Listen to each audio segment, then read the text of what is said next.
Estamos aquí con Javier Ocaña, crítico de cine, licenciado en Derecho, después máster en Periodismo, colaborador de El País, de Cinemanía, de la cadena SER, en un montón de sitios y seguramente una de las personas que más sepa de cine en toda España y quizá en todo el mundo. Bueno, déjalo ahí, déjalo ahí. Nada, pues estoy aquí un ratín que me ha concedido una hora, es un regalo, y quería preguntarte, para empezar, sobre el periodismo y luego ya nos adentramos en el cine.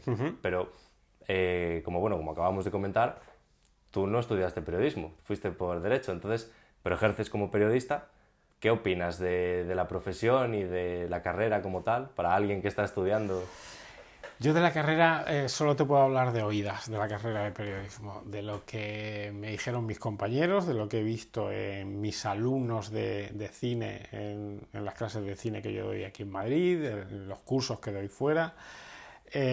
Cuando yo llego al máster de periodismo del país en el año 96, que era para cualquier licenciatura y que hicieran las pruebas de acceso y fueras de los 40 mejores para entrar en el máster, pues había de los 40 yo creo que 15 o 16 de periodismo y luego éramos dos o tres de derecho, había un arquitecto, había dos o tres filólogos, había alguna gente de carrera de ciencias. En las primeras semanas, en los primeros meses, los que habían estudiado periodismo se les notaba. Pero cuando llegamos al tercer mes o así, los que eran muy buenos, fueran de periodismo o no. Los que eran buenos, fueran de periodismo o no. Y los que eran regulares, o éramos regulares, no lo sé. Con lo cual quiere decir que era un máster muy práctico en el que al final todo lo aprendido en la carrera de periodismo por los de periodismo, ellos mismos te decían, es que tendría que haber estudiado una carrera, otra carrera, tendría una cultura en otro tema y ahora no estaríamos tan igualados todos aquí. Eso es lo que te puedo contar por experiencia. Eh, Está muy bien. Es una conversación que tengo recurrentemente con mi madre, porque siempre de alguna manera termino mencionando a mi madre en las cosas estas de las entrevistas. Está bien. E igual que en la anterior, pues, que bueno, todavía no la he visto, pues se fue de vacaciones, pero le dejé recadito de que no vale solo con salir a andar, de que tiene que entrenar fuerza. Pues aquí, como la amenazo por lo menos una vez al mes con abandonar la carrera, Está bien. para que vea que no es, que tiene un razonamiento detrás. Quizá no el mejor, pues igual estamos equivocados, pero Pero yo no he dicho nada contra la carrera, claro, no, es solo digo que por mi experiencia esa es la que he oído. tener un plus está bien. Yo, por ejemplo, pues tema nutrición o tema general otro, pero bueno, no sé. ¿Y cómo te dio por derecho y no por el cine de primeras? A ver, yo cuando estudié el bachillerato me gustaba periodismo, me gustaba derecho. Me decidí por el derecho porque yo creo que, bueno, lo de siempre tiene más salidas, hay más posibilidades. A mí me gustaba. Luego, ¿qué ocurrió? Que cuando fui estudiando la carrera, pues había asignaturas que me gustaban mucho y asignaturas que no me gustaban nada. Y yo creo que como todas las carreras, supongo. Y me entró esa crisis que a veces entra en las carreras, un poco de la que tú hablabas también, de, jo, me equivoqué, no tendría que haber estudiado Derecho sino Periodismo, pero esa crisis a mí me entra en cuarto. En cuarto cuando antes eran 5 años, es decir, en el penúltimo año. Y entonces ya era más fácil terminarlo que dejarlo, básicamente. Entonces yo pensé que si terminaba poco a poco Derecho y estudiaba Periodismo era una posibilidad y me dijeron, no, no hagas eso, intenta entrar en alguno de los másters que hay para licenciaturas, no tienes que estudiar los 4 años de periodismo, los 5 años de periodismo que eran entonces, y, y entonces vi la luz al final del túnel y acabé la carrera de Derecho lo más rápido posible y logré entrar en el máster de periodismo del país y ahí lo normal es que yo hubiera terminado ejerciendo de periodista de tribunales o periodista político o algo así, pero resulta que de lo que yo sabía más que de derecho, era de cine, de cultura en general y de cine en particular. Y entonces de ahí viene el giro hacia... Y digamos, en ese darle vueltas a la cabeza, sobre todo, de decidir una cosa o la otra, y luego además en lo que ha sido tu trayectoria, ¿qué escogerías como más importante? ¿Ilusión y motivación o disciplina y constancia? Las 4 cosas, es que son muy importantes las 4 cosas que acabo de decir. Joder, Javier, pero... Ilusión y motivación y disciplina y constancia. Es que me encantan las 4 cosas porque son muy necesarias las 4 cosas. Puede ser que cuando falten unas haya que apoyarse en las otras. Quizá sin las unas, las otras no sirven para nada. Sin disciplina y sin constancia tú puedes tener mucha ilusión y mucha motivación que no te va a salir. No te van a salir tus objetivos, no vas a aprender lo suficiente, no vas a ser un buen profesional de lo tuyo. Solo con disciplina y constancia y sin ilusión y motivación vas a ser otra mierda de periodista. Igual. Entonces, me encanta porque las 4 palabras tienen mucho que ver con lo que pienso que es el trabajo, la profesión. A ver, yo tengo la suerte de que he terminado haciendo además un periodismo de información durante más o menos la mitad de mi carrera y luego básicamente basado en la crítica cinematográfica y también la educación cinematográfica, que es un trabajo precioso. No, me siento como un privilegiado y siempre me he sentido como un privilegiado. Y el día que se me olvide que soy un privilegiado, por eso pues estaré pensando mal y haciéndolo mal. Pero al mismo tiempo que pienso que soy un privilegiado, he trabajado mucho, mucho. He seguido formándome, sigo formándome porque esto no se acaba nunca. Y he trabajado mucho en trabajos muy bonitos y en trabajos de trabajo sucio, donde hay que hacer cosas de trabajo sucio en una revista de cine, por ejemplo. Yo estuve 10 años en Cinemanía. Entonces esa mezcla para intentar ser un buen profesional en lo tuyo, de tener ilusión y saber que nunca acabas de aprender y al mismo tiempo trabajar, pues es perfecta. ¿Dejas algunas frases cuando hablas? Tengo en plan, te estoy cotillando, antiguas entrevistas y demás. Tengo aquí algunas apuntadas, pero me ha gustado ahora la que acabas de soltar, de la de nunca dejar de aprender. Porque no es que es verdad. Claro, no es cosa solo de profesionales, es de personas. O sea, no acabas nunca de aprender ni como persona en la vida. Y, es que y esa es la gracia de la vida. Si lo supiéramos todos sería un coñazo. Y en el trabajo igual. Y en el cine igual. El que diga que, siempre lo digo, el que diga que ha visto todo el cine importante del mundo miente. Siempre todos tenemos lagunas en algún sitio. Tengo unos amigos que no ven una película anterior al 2005. Bueno, pues dile a tus amigos que ni en blanco y negro, ni... Eso es algo que también he aprendido mucho con la madurez o con una relativa madurez, que igual sí que tengo. No, nunca se es maduro del todo, pero sí que una relativa madurez. Y es no decirle a la gente lo que tiene que hacer con su vida. Eso está bien. Pero es incluso a modo de recomendación. Nunca se lo diría. Ahora sí te digo, a modo de recomendación, que allá ellos se lo pierden. Ellos son los que se lo están perdiendo eso. Si no quieren ver películas además anteriores a 2005, te diría que son unos ignorantes. Sí, en parte sí. Así lo son. Pero todo el mundo tiene derecho a querer ser un ignorante, allá cada cual. Es que justo, en plan, me recordó y dije, vale, igual a mí no me hacen caso, a mi colega David tampoco le hacen caso, digamos, cuando hay discusión de película, tal. Igual un crítico de cine es suficiente para... Yo no digo que me hagan caso, digo que se están perdiendo grandísimas cosas, probablemente muchas mejores que las de 2005 para acá, y bueno, no sé, a mí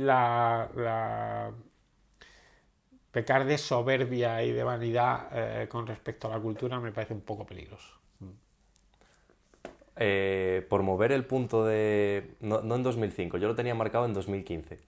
Porque justo acabas de decir que quizás se hacían mejores cosas antes del 2005 que del 2005 para acá. Bueno, es que desde 2005 para acá hay 18 años y del 2005 para atrás hay 90 años de cine. Entonces, por eso se pierden muchísimo más, entre otras cosas.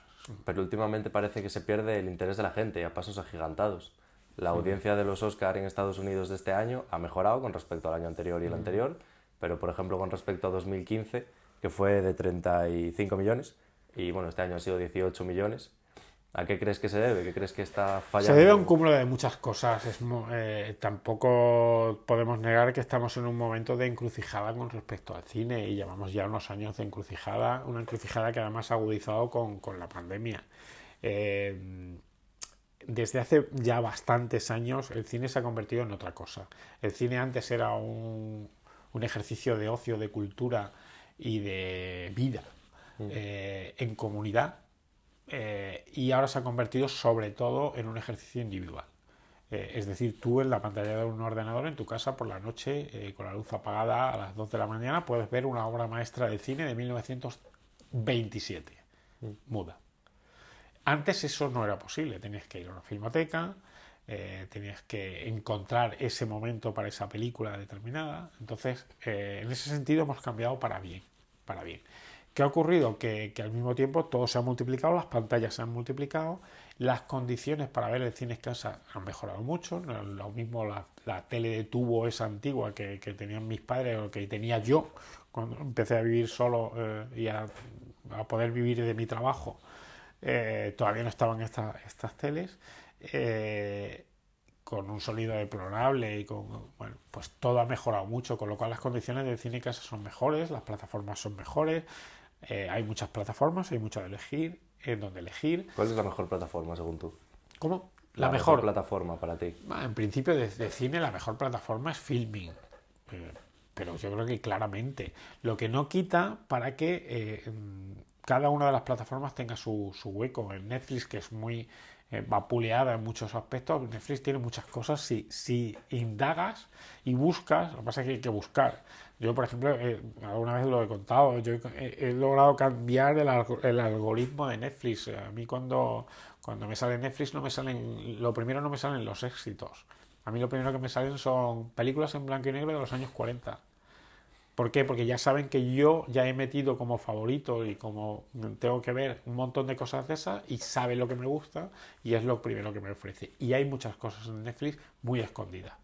Pero bueno, la mejor es Filmin, pero pues bueno, en casa tenemos 4, 5, 6 plataformas y de todas voy tirando un poco.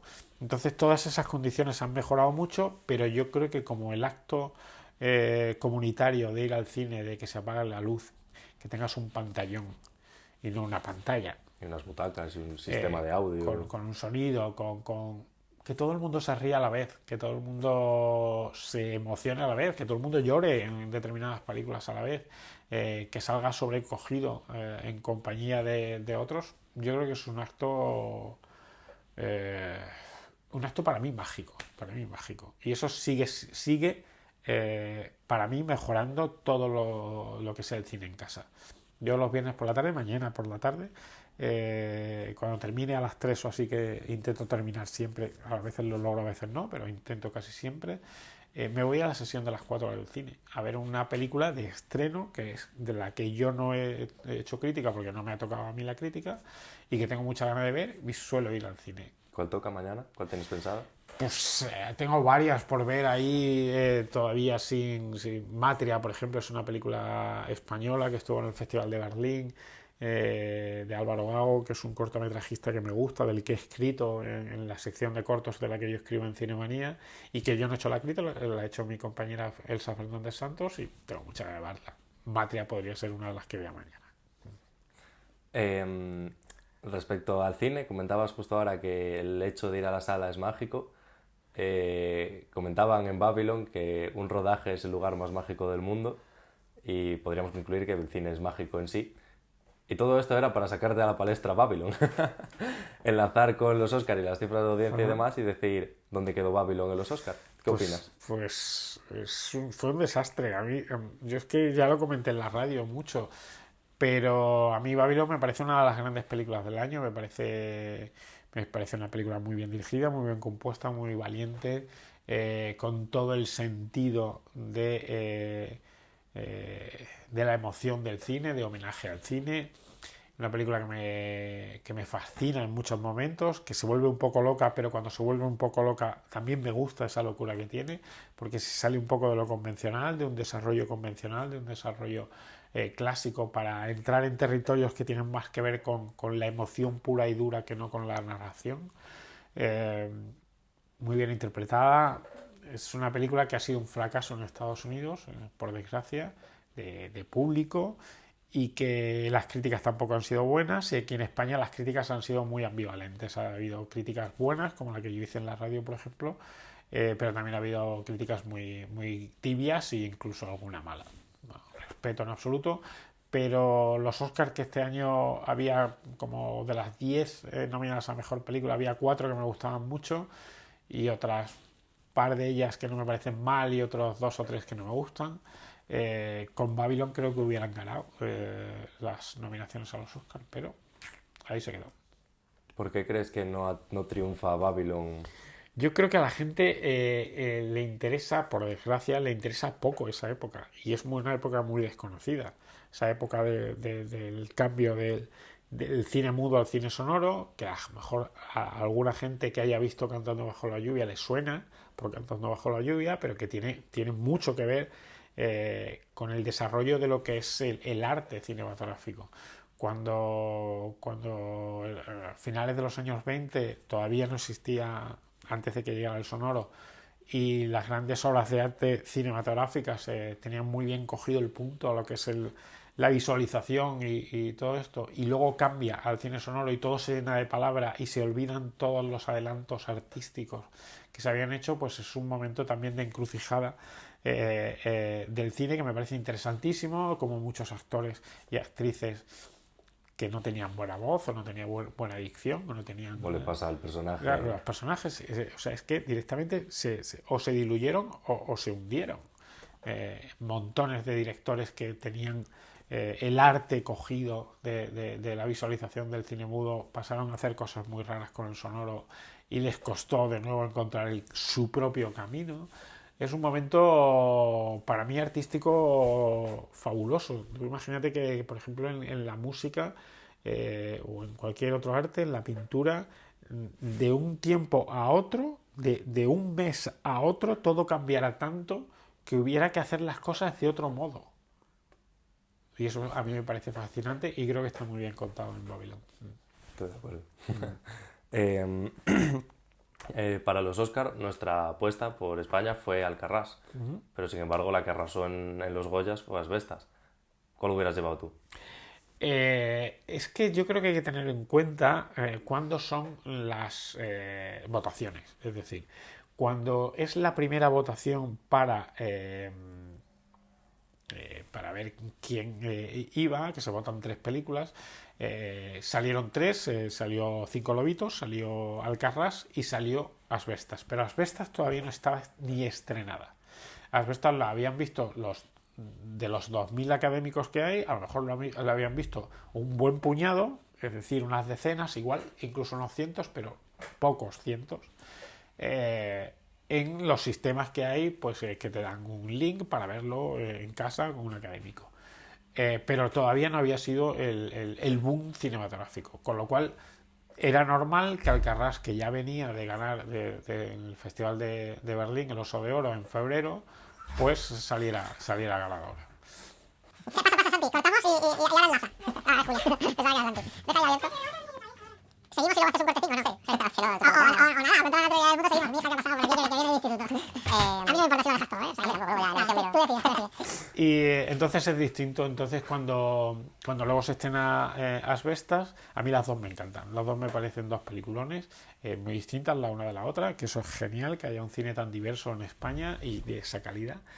Y yo finalmente creo que me gusta más Asbestas, pero no me pareció una locura que fuera Alcarrás, que había ganado el Festival de Berlín, y no me pareció ninguna locura que ganara finalmente los Goya, pues porque al final sí que la ven esos 2000 académicos y al final gustó más Asbestas, así que respeto absoluto. Decías hace años que el cine español que no sabía lo que contar los cineastas españoles. ¿Te acuerdas? Sí, más o menos, una pieza que hice para Cinemanía, sí. Y también la de los 7 pecados capitales. Sí, sí. Y también vi que comentabas al respecto de que quizás se producían demasiadas películas. A día de hoy, ¿saben ya qué contar? No, yo creo que se siguen produciendo demasiadas películas, pero yo no soy quien para decirle a nadie que no produzca una película. Es un poco respeto absoluto por la gente que yo creo que se hacen demasiadas películas y si se hacen 200 o 200 y pico de películas al año, en España, pues al final acaba habiendo hueco en todos los cines para casi todas, porque ahora se estrena casi todo, pero en sesiones muy alternativas y casi sin promoción, casi es como ir tirando películas ahí. ¿Cuántas de esas se ven realmente? Bueno, pues estamos en un muy buen momento, tanto de taquilla como de calidad en el cine español. Ha sido un año maravilloso en todos los sentidos. ¿Todas las películas del cine español consiguen recuperar lo invertido? No. Lo que pasa es que la inversión es una inversión muy diversa. No es solo el dinero que se pone, sino que es el dinero que se recauda posteriormente con... Pasa, Santi, pasa. El segundo. Luego te otro segundo, Marce. Pasa, Santi. Sí, no, el movimiento de la casa del crítico. Entonces están las subvenciones por parte del Ministerio de Cultura, están las subvenciones por parte de la Unión Europea, los fondos Eurimage de la Unión Europea. Bueno, pues con todo eso, las ventas a las plataformas, las ventas previas a las televisiones. Bueno, con todo eso se hace, una empresa organiza un dinero y echa cuentas y dice, bueno, pues tenemos dinero para hacer esta película porque lo vamos a recuperar por aquí y por ahí. Con lo cual es que yo no puedo decirle a nadie que no produzca una película porque va a ser... Cada uno con su dinero y con su trabajo y con las subvenciones que hay, pues hace lo que quiere. O sea pero creo que se producen demasiadas películas, sí. Y cambiando ahora el foco, en vez de mirando a las películas, mirando a la figura del crítico, no es que esté en auge quizá hoy en día la crítica. ¿Crees que es necesario y también crees que es querido el crítico hoy en día? Yo siempre digo que no vivimos el mejor momento, pues porque cuando, por ejemplo, en la prensa nacional, cuando yo empecé, que no había todavía los periódicos en digital, que eran en papel, el dinero que se ganaba con la venta del periódico en papel y sobre todo con la publicidad. Entonces el periódico tenía muchísimas páginas, las páginas de cultura eran muchas páginas, había mucho hueco para el cine y se veía un buen momento para la crítica cinematográfica. Ahora está mucho más, pues todo va en menor cantidad, pero lo que siempre digo es que ahora, con la cantidad enorme de películas que se estrenan en el cine, con la cantidad enorme de plataformas que hay, con la cantidad de series de televisión y de películas que se estrenan, ahora es cuando más necesarios somos los críticos. Yo creo que más que antes, para hacer un poco de embudo y se supone que tenemos un criterio que no tienen los demás. Entonces, esto no es decir esto me gusta, esto no me gusta, sino que tienes un criterio a la hora de tenerlo y a la hora de argumentarlo y de explicarlo. Si tú sabes argumentar y explicar eso por encima de la media del que dice, bueno, pues esto es una mierda y ya está, pues entonces te harás necesario para una serie de gente que te seguirá y te seguirá en el medio en el que escribas y tengas la suerte de que te paguen, en el canal de YouTube que decidas abrir. Por suerte también la crítica cinematográfica es muy transmedia en todos los sentidos y hay crítica. Yo hago crítica en radio y hago coloquios en Televisión Española, en La 2 y escribo fundamentalmente en prensa, en El País y en Cinemanía. Pero hay de todo, hay gente que tiene sus canales de YouTube y que le va fenomenal, hay gente que tiene sus TikToks y sus cosas, hay a cada cual. Pero creo que ahora es cuando los críticos somos más necesarios. Estoy convencido de eso. Otra cosa es que demostremos que somos profesionales en el sentido de que tenemos un criterio y una argumentación y un bagaje y una cultura y todo eso mejor que los demás, porque si yo acabo diciendo en prensa lo que dice alguien que está empezando en TikTok, pues entonces no me merezco el dinero que me pagan directamente y me iré a la calle y me tendré que buscar otro trabajo. A ese alguien que esté empezando o que quiera empezar a escribir crítica, ¿qué consejos le darías? Diría que leyera mucho. Si es a la hora de escribir, que leyera mucho más que los demás. ¿Que lea sobre cine o que lea en general? En general, que lea sobre cine también, evidentemente.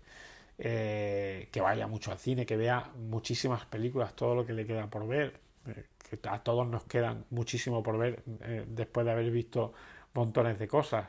Que viva la vida. Es importante vivir la vida, conocer la vida, saber qué hay fuera, saber qué se está cociendo en el mundo, no solo en tu reducto de amigos, sino... Tenías otra frase en respecto de lo de la vida, que era, bueno, que de hecho es del libro, que iba a mencionarlo más tarde porque ya ha salido.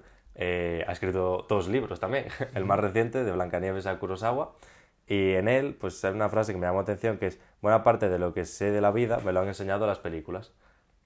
¿Cuál crees que es la clave para poder aprender de las películas? Bueno, esa frase además tiene una contrapartida, que es que buena parte de lo que sé de la vida me lo ha enseñado el cine, y buena parte de lo que sé del cine me lo ha enseñado la vida. Y es así.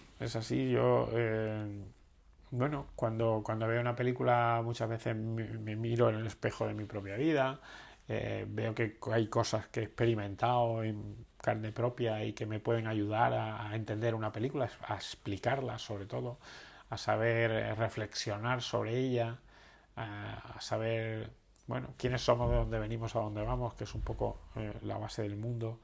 Y entonces en ese sentido el cine me lo ha enseñado todo también al mismo tiempo.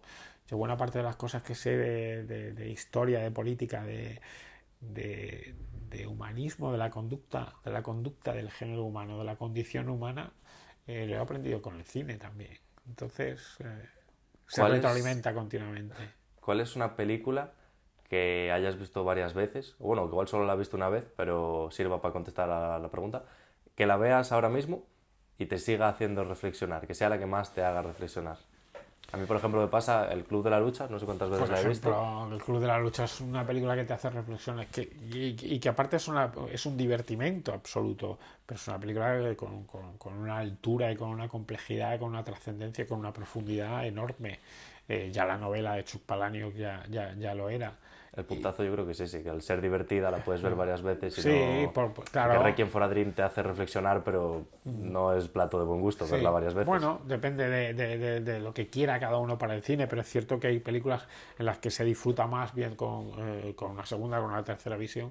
Pues hay montones de películas y de directores. Es que pienso en algunos de los directores básicos de la historia del cine, como Bergman, o como John Ford, o como Billy Wilder. Pienso en películas muy entretenidas, muy de comedia negra, como puede ser El Apartamento, o una película muy profunda, muy compleja y muy difícil, como puede ser Persona, de Bergman.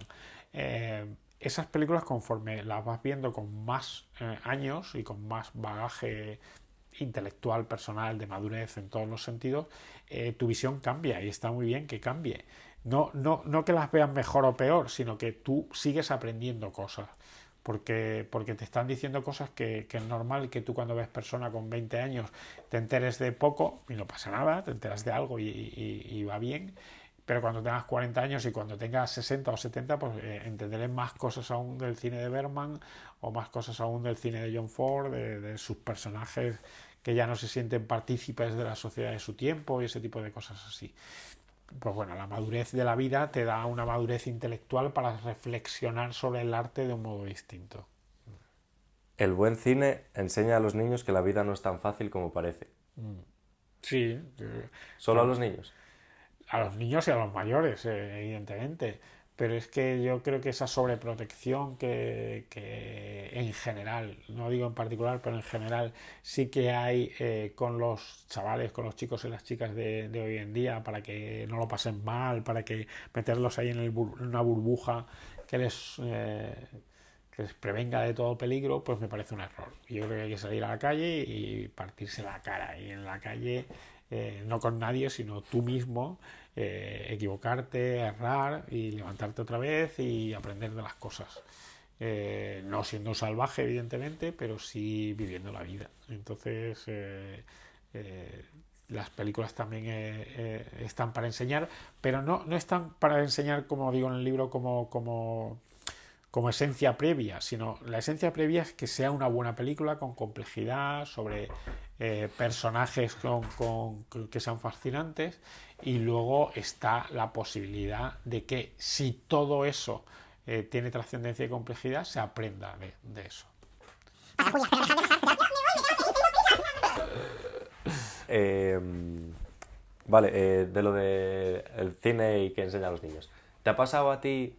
Porque preparando la entrevista, pues claro, yo reflexionaba sobre lo que aquí ponía y sí que justo coincidió que haciendo la cena llegó Óscar y no sé por qué nos pusimos a hablar de Shutter Island. Ajá. Y me acordé de que la primera vez que la vi con mis padres, en la televisión, en Antena 3, me acuerdo, la ponían sin más y la vi. Y yo no me di cuenta de que el tío era... Bueno, alerta spoilers. De que el tío se estaba imaginando todo lo que ocurría en la isla, que él no era policía ni no era nada. Y yo la vi y pues solo me quedaba con las cosas visuales, con...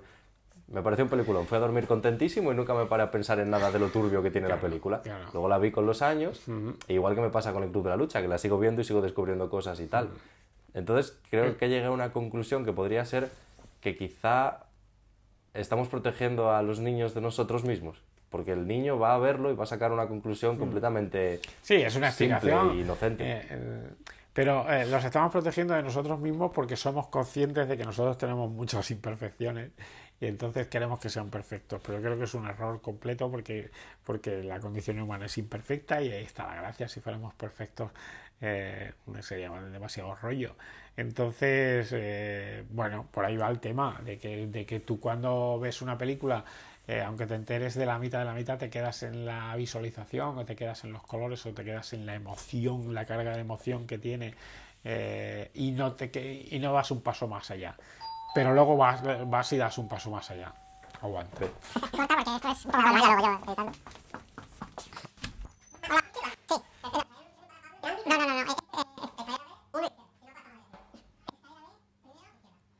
No. Luego cortas porque ya he cortado 3 veces porque si no... Vale. Yo creo que la primera no sé si no sé junto de parte de tu respuesta. Bueno, cortas las dos últimas y ya está. Vale, continuamos. A ver, Estábamos hablando Estábamos de lo de Shutter Island y lo de... Sí. Lo de que al final, pues con segundos visionados y con otras edades, al final sacan muchos más Vale, temas. no, claro. Es que tenía una pregunta en la cabeza y la estaba pensando y justo llegó el de Amazon y ya me atoré. Estaba pensando en otra cosa. No, vale. Ya ves, salí inconsciente. Te iba a preguntar, ya que hablábamos del tema de lo que entendía un niño al ver la película y que podía entender la película a su completo o quedarse solo con eso, con colores, con... Y entonces yo ahí me paro a pensar en el lenguaje del cine, que tiene muchos lenguajes el cine dentro de sí. Entonces, seguirá evolucionando por distintos lares y vemos distintos cambios, porque por ejemplo, pues todo a la vez en todas partes, la película ganadora del Oscar a Mejor Película, pues no es una película habitual, digamos. No parece una película de Marvel. Yo de hecho al principio la estaba viendo y no me estaba gustando por parecer una película de Marvel. Que, bueno, me ha gustado, pero no sé yo si para darle el Oscar a Mejor Película. Pero bueno, eso ya es cosa mía. Bueno, es evidente que es una película singular y que es una película que intenta hacer cosas muy valientes, que creo que no le sale del todo, que es una película muy farragosa, que intenta explicarse demasiado a sí misma, pero que tiene hallazgos y que por lo menos me parece singular y valiente. Yo hice la crítica en El País y la crítica era fundamentalmente positiva. Otra cosa es que me parezca que esté lejos de parecerme la mejor película del año, para nada. Pero al menos me parece una película valiente, me parece un triunfo bastante más discutible y más descorazonador, por ejemplo, el del año pasado de Coda, que era un remake de una película francesa de hace 5 o 6 años, muy convencional, bonita, una película bonita para ver una tarde y olvidarte completamente. Creo que los Daniels tienen talento y que van a hacer cosas buenas y que cuando ordenen un poco ese desorden tan bonito que tienen de referencias y de todo, pues harán cosas chulas y me parece una película singular. Pues esa, y también la estrenada este año, Avatar 2. ¿Por dónde crees que va a evolucionar el cine? Porque en todas partes tenemos distintas cosas. Eso es impensable. Yo creo que lo que sí que tengo claro es que ahora hay una serie de espectadores que se están viendo fuera de las salas porque ya no hay películas para ellos, o apenas se hacen películas para ellos. Es ese tipo de espectador adulto que va al cine a emocionarse, a entretenerse y al mismo tiempo a reflexionar sobre temas que le atañen. Que no quiere tanto a veces sí, pero no siempre, no todas las semanas. Ese cine social europeo, asiático y demás, que cines de versión original y en ese estilo, sino con una gran producción, con rostros conocidos, con actores y estrellas con carisma que ellos conozcan. Ese tipo de espectador se está viendo fuera de las salas porque ya apenas se estrenan películas de ese estilo. Y sin embargo tienen montones de series de televisión con otro lenguaje audiovisual distinto, creo que bastante más plano en general, con una narración en la que hay que echar muchas más horas, con otro formato. Entonces creo que por ahí debería aglutinarse a ese espectador con obras para ellos. Va a seguir habiendo grandes fenómenos tipo Avatar, Marvel, eso va a existir y va a seguir existiendo con éxito en los cines, y van a seguir existiendo las películas pequeñitas de versión original, de arte y ensayo, lo que siempre se ha llamado de arte y ensayo, cine de autor, pero esa película mediana, a medio camino entre la una y la otra, para adultos, es la que está desapareciendo, por desgracia. La nueva generación ya no quiere referentes. No quiere referentes, de hecho. Sí. No es que no tenga referentes, sino que ni siquiera los quiere. Y es evidente. Y lo dicen mucho los jóvenes. Es que ya no queremos alguien que nos diga lo que tenemos y lo que no tenemos que ver. O no tenemos un canon más o menos indiscutible de arte cinematográfico. A mí me parece un error. Me parece un error, y partir de un canon y de unos referentes para luego, si quieres, llevarle la contraria en un determinado momento. Pero creo que yo tuve referentes en todos los sentidos, cinematográficos, periodísticos, culturales, y que creo que me vinieron muy bien. Quizá tener un referente sea un acto de humildad. Yo creo que sí, yo creo que hay que ser humildes y no ser soberbios y no estar convencido de que, no solo de que todo lo sabes, sino de que todo lo sabes ahora y todo lo vas a saber siempre, y que nadie te puede indicar qué camino coger en la vida, en la cultura, en el ocio, en cualquier cosa. Y creo que mi generación, que sí que tenía referentes de ese tipo, creo que éramos más, incluso refrescantes, más humildes, puede ser una palabra, quizá a medio camino entre la efervescencia juvenil y la reflexión. Nosotros parece ser que ahora hay una angustia, y es evidente que hay una angustia juvenil muy marcada por todo, porque han venido muy mal dadas económicamente, porque la pandemia ha sido una putada, por montones de cosas. Y seguramente tenéis, tu generación, razones para estar angustiados. Pero de ahí a seguir intentando vivir la vida con ilusión y no quita para que ese pesimismo existencial sea tan marcado, y del que yo me encantaría que saliera la juventud de hoy, la verdad. ¿Quiénes fueron tus referentes? Pues de todo tipo. Pienso en el mundo de la crítica, me refiero. En el mundo de la crítica. A ver, yo cuando empiezo, pues me gustaba mucho, por ejemplo, un crítico muy joven que era entonces, de Sergi Sánchez de Barcelona, de La Razón, que entonces estaba en Días de Cine. Son de la generación inmediatamente anterior a la mía. Jordi Costa, que luego fue compañero mío en El País durante muchos años, que entonces estaba en Días de Cine también. Yo veía Días de Cine como un programón que era el que con el equipo que había entonces. Yo empiezo a leer a todos los considerados popes de entonces. Carlos Boyero en El Mundo, Ángel Fernández Santos en El País, Carlos Heredero entonces en Diario 16, ahora director de Caimán durante muchos años, y ahora ya fuera de la revista, pero un poco como ideólogo. Otis Rodríguez Marchante en ABC, Bueno, yo a todos los he leído y los he leído con ilusión, y luego algunos se me ha caído el guindo y no pasa nada porque la vida al final da muchas vueltas y tú cambias como, como espectador y como lector y es importante. Entonces yo en el mundo de la cultura pues recuerdo haber leído muchísimo a Antonio Muñoz Molina, no solo con sus novelas, sino sus artículos sobre arte en general, sobre cine también en particular. ¿Tienes un libro igual que la película de antes, que releas y te siga haciendo reflexionar? Es que no te he querido preguntar ni tu peli ni tu libro favorito porque nos tiramos una hora. Pero... soy muy poco de releer, porque si ya me agobio un poco con lo que me queda por ver de cine, no del futuro sino del pasado incluso. Esto es como un abanico. Los críticos al final, cuanto más abres el abanico, es decir, cuanto más ves y cuanto más sabes, más te das cuenta de lo que te queda por ver y de lo que te queda por saber. Solo sé que no sé nada. El abanico nunca se cierra. Cuanto más lo abres, más grande es el abanico. Entonces es difícil. Y si eso me pasa en cine, en literatura ni te cuento. Entonces leo mucho, intento leer mucho y logro leer mucho. Pero fíjate las cosas que me quedan por leer. Y soy muy poco de releer, pero sí que, bueno, hay una serie de escritores a los que siempre vuelves. No porque vuelvas a las mismas novelas, sino porque a lo mejor tienen 50 novelas y nunca acabas de leerlas. Entonces, bueno, pues desde españoles muy básicos, como puede ser la generación del 98, Pío Baroja, Unamuno Galdós, a Dostoyevsky o a David Foster Wallace o a gente muy diversa. Entonces, bueno, intento leer mucho y seguir aprendiendo. ¿Y escribir?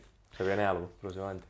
¿Y escribir con respecto a mí, dices? Con respecto al tema libros, porque escribir, hombre, escribes todos los viernes en El País y demás. Me refiero si se vendrá algún libro próximamente o... Pues de momento no hay nada pensado, porque escribir al final es muy costoso en el sentido de tiempo y a no ser que seas una estrella de la literatura, pues se gana poco dinero. Yo tengo la suerte de que con el de Blancanieves ha sido una satisfacción en todos los sentidos, porque se ha leído mucho, porque se ha vendido, porque la recepción ha sido muy buena, porque he salido en prensa y en medios de televisión, de radio, en los más importantes, y tengo que agradecérselo a los colegas que han apoyado el libro y a los lectores que lo han leído. Pero es un libro que cuesta mucho trabajo sacar y que luego pues tienes que vender muchísimo, y se ha vendido bien, pero tienes que vender muchísimo para que eso salga a cuenta, digamos, con el tiempo que has invertido en ello. Entonces, bueno, igual acabo escribiendo alguna otra cosa, pero de momento no hay nada en cartera.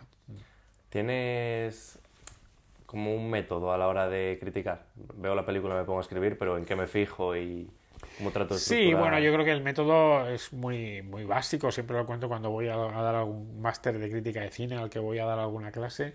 A ver, al final tú tienes que ver la película todo lo más virgen posible. Yo intento no leer a ninguna crítica antes de escribir la mía, luego después de escribir la mía sí, evidentemente. Los leo a todos y aprendo de todos, o a lo mejor llego a la conclusión de que la crítica que más me gusta es la mía, y a lo mejor llego otros días a la conclusión de qué mal me ha salido esta crítica, no me he dado cuenta de esto y esto, que este otro crítico o crítica sí que lo ha logrado desentrañar. Bueno, pero eso es cada semana, con lo cual y entonces después de ver la película con todo lo más virgen que puedes, pues yo cojo un cuadernillo como el que tú tienes ahora mismo, empiezo a tomar notas, diferenciando un poco básicamente entre fondo y forma, cosas de fondo y cosas de forma. Me apunto un montón de guiones, un montón de cosas que quiero decir de esa crítica, y a lo mejor me salen 20, 25 cosas, 15 cosas relacionadas con esa película, con la trama, con los subtextos, no tanto con el argumento, que es lo de menos, con la forma, con la forma de narrar, con la forma de montar. ¿Qué tan importantes son los extras en una película? ¿Marca diferencia la figuración? No, eso son curiosidades al fin y al cabo. Eso son curiosidades alrededor de una película. Es que estuve en el rodaje de Memento Mori como extra. Ajá. Y aparte de lo divertido que es un rodaje, porque bueno, como bien decían en Babylon es magia, me llamó la atención cuántos extras hay. Sí. Claro, yo ahora veo una película... Es muy curioso y siempre digo que normalmente en el cine español y en buena parte de las cinematografías también, cuando los extras están mal se les pone cara de extra directamente o andares de extra. O sea, la gente no anda así ni mira así. De y que es está porque nervioso, de NPC. claro, porque están nerviosos y no saben ni andar de una forma natural. Pero sí, los extras al fin y al cabo es una anécdota. Un extra haciéndolo mal no hace mal a una película. La crítica de cine es otra cosa, es la esencia de lo que quieres reflexionar y decir con esa determinada película, pero de una forma mucho más amplia. Miras más entonces donde ha puesto el foco el director. Claro, lo que quiere hacer exactamente el director, qué quiere hacer, qué quiere decir y si ha logrado hacer y decir lo que se supone que quiere. Y para eso hay 1000 tipos de cine, cine trascendente y complejo, cine efervescente para pasar el rato, que eso es lo que quería, y tú no puedes confundir una película con la otra y pedirle a una película lo que le pides a la otra, ¿no? A cada una de las películas hay que pedirles lo que el objetivo que se supone que tiene esa película. Bueno, pues yo te pedí 1 hora y estaba cerca de cumplirse, sí. Tampoco quiero hacerte llegar tarde. Nada, así que te traje... Uy, a la gente que se me presta a estas cosas, pues les suelo traer un regalo. Bueno, tomas algo. Pues no tenías por qué, ya te digo. Pero es por querencia. Bueno. ¿Lo abro entonces aquí? Claro, encima de que te me prestas a la entrevista y que... Uy, toma, faltaba... Y que me acoges aquí en tu casa. Yo encantado de que hayas venido y encantado de comer contigo cuando comimos juntos un día en la Universidad de Valladolid y genial. Todo lo que sea ayudar a la gente por donde yo he estado donde tú estás ahora mismo, o sea que... Bueno, pues vamos a ver. Yo, que soy del Bierzo, de Ponferrada, pues trato de regalar Bierzo. Bueno, pues esto creo que es así. Y sí. Entonces, bueno, si sacas... No, ponlo mira plano, en plan así. Vale, ahora aquí. Y levantas, y ahí lo tienes. Bueno. Entonces, no quiero robarte mucho tiempo de ver pelis o leer libros, pero aquí tienes el juego del Elixir de Godelia, que es como una leyenda del Camino de Santiago, y vas completando, y es como un acertijo, ¿sabes? Pues muy bonito. Fenomenal. Y debajo te trae una botella de vino para que se te haga más ameno el juego. Pues nada, se agradece, pero vamos, no tenías por qué, pero se agradece igual. Nada, ten, y esto es el mapita del Bierzo y una tarjeta para que si quieres venir a conocer el Bierzo, genial. Pues ahí tienes Bierzo Traveler. Muy bien. Y si no, pues ya nos veremos de nuevo en Madrid, Valladolid o donde sea. Un placer, en las Carlos. salas de cine. Un placer.